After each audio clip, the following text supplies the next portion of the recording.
Bonjour, nous recevons Nathalie Lousseau-Le Calvez.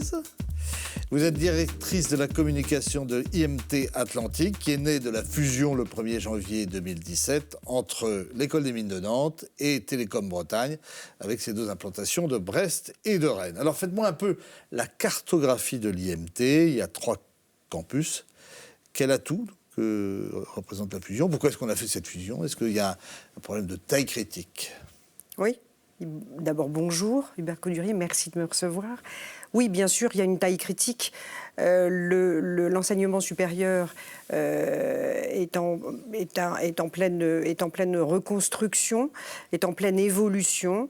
Et nous avons imaginé, dès 2014, lancer une étude de faisabilité pour rapprocher les deux écoles qui étaient Télécom Bretagne, avec ses 2 campus brestois et rennais. Plus un incubateur. Et l'École des Mines de Nantes à Nantes.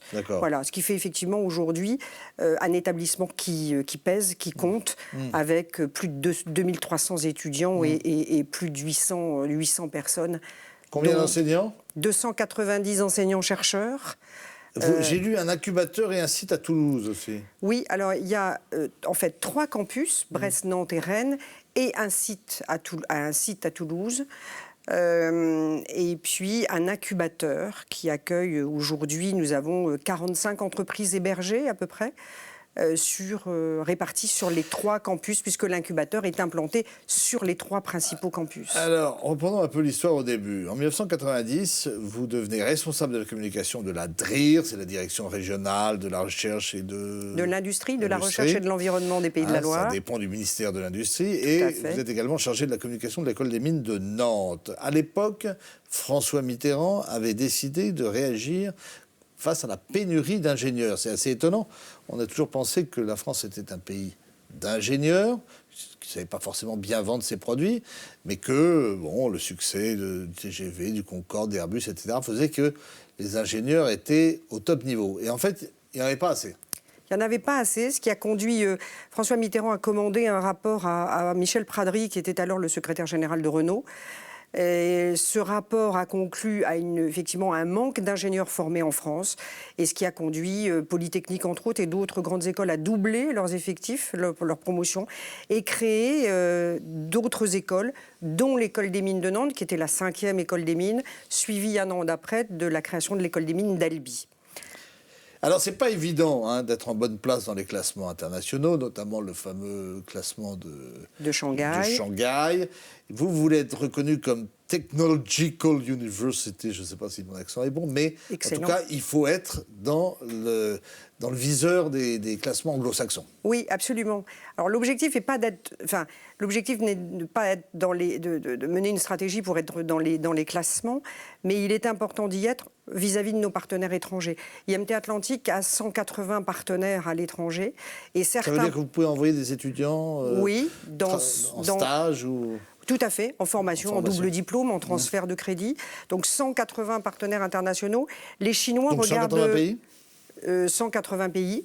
Pas tout à fait 180 pays, un petit peu moins, puisque dans certains pays comme en Chine, nous avons plusieurs partenaires, au Japon aussi, aux États-Unis également.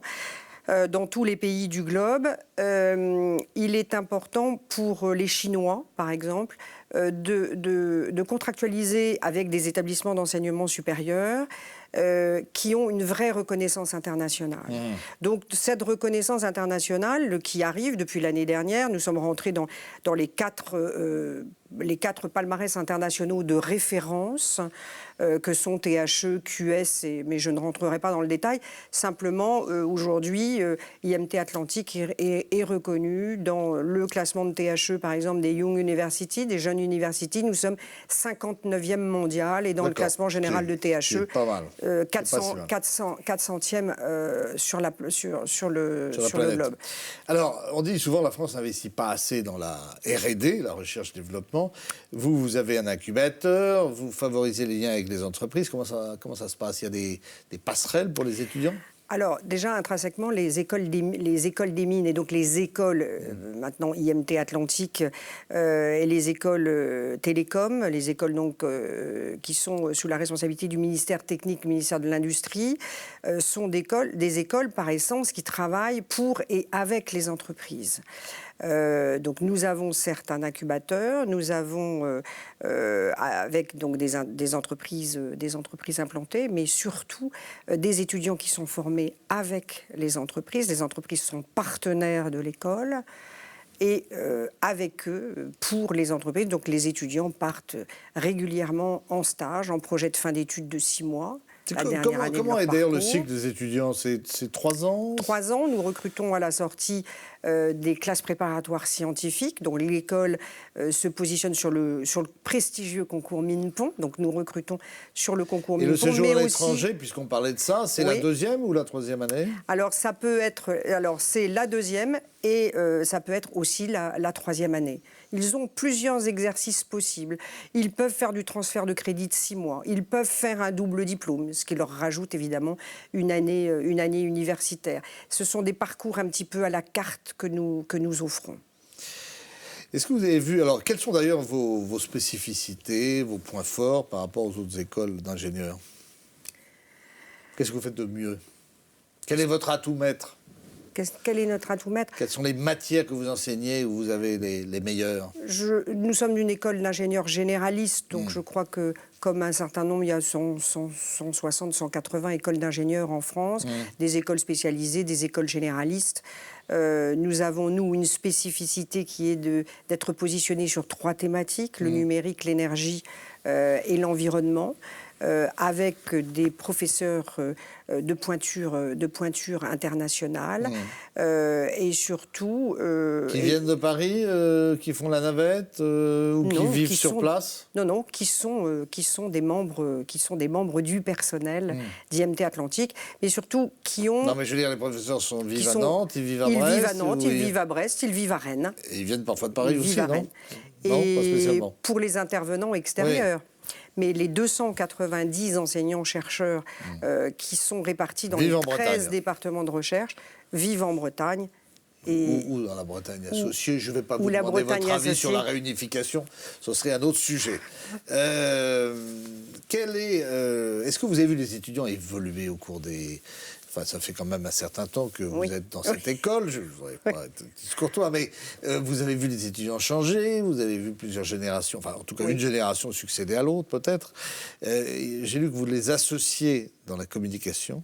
Absolument. Comment sont-ils aujourd'hui nos étudiants ? Alors oui, ils ont beaucoup changé, effectivement, un peu plus d'une génération. On dit parfois que les jeunes, alors ça fait partie des réflexions générales qui ne sont pas toujours très pertinentes, mais on dit qu'ils sont plus rapides, moins inhibés que leurs aînés, mais parfois un peu plus superficiels, qui manquent un peu de culture générale. Est-ce que c'est quelque chose que vous ressentez ? Je crois qu'ils sont surtout, surtout devenus plus consommateurs. Ils viennent récupérer une formation, enfin voilà, des cours. C'est quand même des scientifiques. Assister à des cours. Non, je suis pas du tout certaine qu'un étudiant entre 18 et 20 ans qui a fait les classes préparatoires et qui arrive dans nos écoles a une grande idée, enfin en tous les cas une bonne connaissance de ce qu'est le métier d'ingénieur. Ce sont des étudiants qui sont bons en maths et en physique et qui donc intègrent une école d'ingénieur. C'est un peu le parcours, c'est la voie tracée. De l'université, enfin en tout cas de la formation, de l'enseignement supérieur. Bien sûr. Bien sûr, les étudiants qui sortent des classes préparatoires sont considérés comme l'élite aujourd'hui.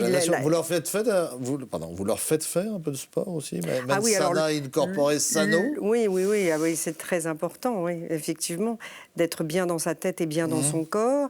Le sport est obligatoire et il y a une demi-journée qui est consacrée aux activités sportives, le jeudi après-midi. Ils participent à des tas de sports collectifs et individuels et brillent d'ailleurs assez dans les résultats Alors sur la communication, comment est-ce que vous les associez? Parce qu'on ne peut pas prendre l'avis de tout le monde. Alors, des tables rondes. Des tables rondes, on fait un peu de quali avec eux. Ça aura lieu d'ailleurs dans une dizaine de jours. Ils seront tous regroupés sur le campus de Brest, les 286 étudiants qui viennent de nous rejoindre la semaine dernière. Donc la promotion est répartie pour moitié à Nantes, pour moitié à Brest. Ils seront réunis sur le campus de Brest pendant 3 semaines pour faire un peu promo. Et je vais profiter de cette période avec mon équipe pour organiser une table ronde quali et pour faire remonter un petit peu leur perception... Quali, c'est qualitatif. Qualitatif, pardon. Pour leur faire remonter, effectivement, un certain nombre de choses qui nous permettent d'améliorer, d'affiner notre stratégie de communication pour le recrutement et les recrutements futurs. Vous vivez à Nantes, enfin même si vous êtes à Brest une semaine par mois, et vous avez démarré à la mairie avec Michel Chauty, devenu ensuite sénateur et auquel a succédé Jean-Marc Ayrault. Finalement, vous avez assisté au boom nantais, à l'éclosion de cette ville. Oui, c'est vrai. Michel Chauty, je suis arrivée après son élection à son cabinet. Il ne s'est pas représenté ensuite, mais ça a vraiment été la période où la ville s'est dotée d'infrastructures, de grosses infrastructures, pour lesquelles il avait déjà d'ailleurs travaillé lors de ses précédents mandats, puisqu'il a été maire de Saint-Herblain, qui est une commune à proximité de Nantes, les 18 années précédentes. Et la ville s'est dotée à ce moment-là de la Cité des Congrès, du pont de Cheviré, de la construction de la Technopole à Atlampol. Oui, ça a été vraiment la grande période de développement nantaise. L'hiver, avec les Gilets jaunes, n'a pas été trop pénible ?